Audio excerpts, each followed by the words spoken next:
Izan ere, egun hauetan Donostiako Zinemaldia bukatu zen, eta beste erabateko izarrak dabiltza Euskal Herrian.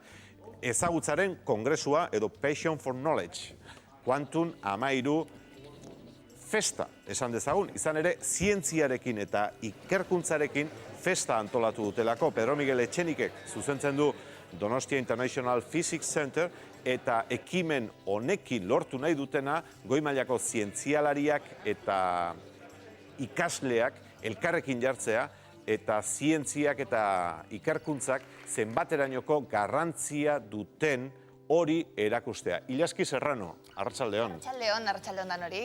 Zientziaz eta ikerkuntzaz hitz egin behar diguzu. Bai, eta gainera, ekimen oso berezi bati buruz berbaingu gaur, besteak beste Passion for Knowledge ekitaldi jaialdi, zientzia jaialdi honen barruan, Nobel Pitch izeneko ekimen bat izan delako.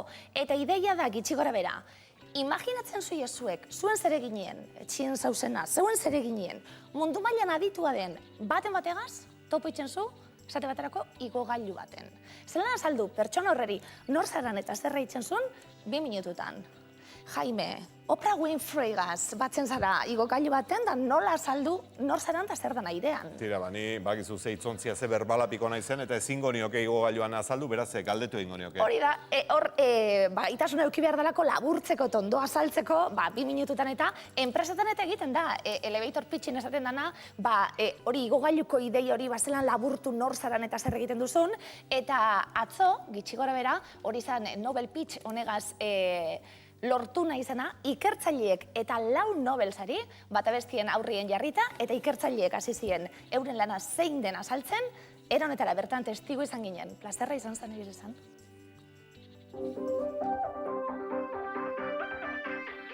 Nola aurkeztu 5 minutuan zure ikerketa 4 Nobel saridunen aurrean?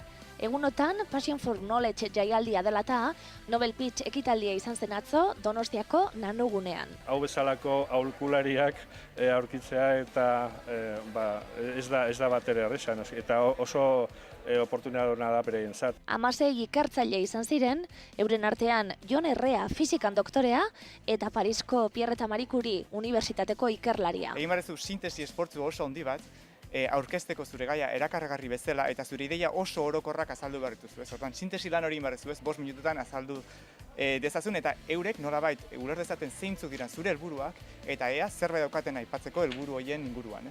Nola prestatzen da, nola ensaiatu duzu, papel barik ikusi zaitugu, tita, azalperak emoten, eta zer sentitzen da olako lau gizonen aurrin hitz egin da. Hasieran pixkat urduri banengoen, ez dizut ukatuko, eta lehenengo saldietan pixkat trabatu egin naizela esango nuke. Baina gero nik uste ja behin lasaitzen zen, eta azkenean buruan oso garbi daukazu zuk zer egiten duzun eta zer esan nahi zuen, eta noski hori aldez aurretik prestatu egin behar da, ensaiatu behar da, eta... Zientziaren ezagutza zabaltzea, gizartean duen garrantzia azpimarratzea, eta goi mailako zientzialarien topaketa izatea da Passion for Knowledge egitasmoaren helburua. Jakintzarekiko pasioa dute alegia. Jakintza sortzea, gauzak deskubritzen joatea, orokorrean zientziarekiko eta garatzeko prozesu horrekiko duzu pasioa, ez nola? Etxean telebista begire dagoenari zer esango diogu, zientziak zer egin dauka gizartean zientzia zergaitik da garrantzitsua? Mundu guztiaren artean, urteetan zehar, sortu dugun jakintza unibertsal bat. Ere bai, eman digu aukera, gure garapen industrial eta teknologikoa aurrera eramateko. Azkenean gu jakintza sortzen goaz, eta gero jakintza hori erabilgarria bihurtzen da. Hazen mutil simpatikoa, Jon Herrea. Simpatikoa bagarrik ez, Eta ganorazkoe.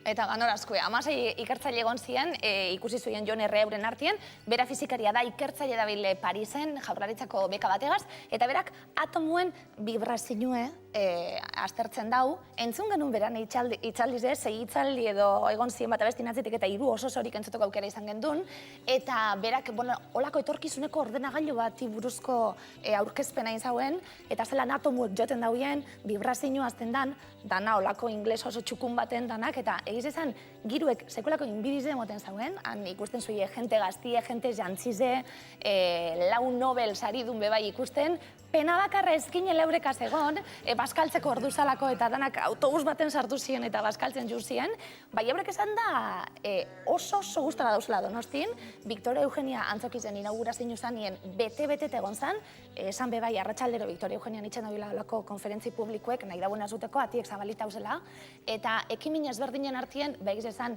sekulako aukerien Nobel pitxau ikertzaile gaztientzat.